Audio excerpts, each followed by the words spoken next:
Hey guys, today we'll be performing an IMMO Relearn on a Global A vehicle with IMMO system.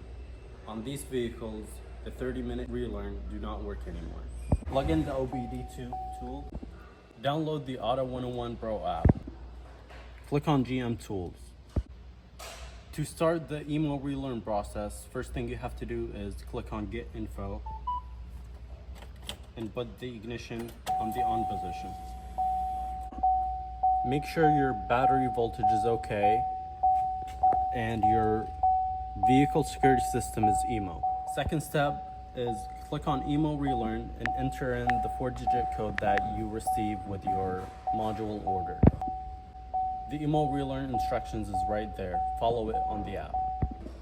The security timer has started. It's 10 minutes. In this time, do not close out the app. Do not turn off the ignition. Just wait for those 10 minutes. Once the 10-minute timer is done, the security light will turn off.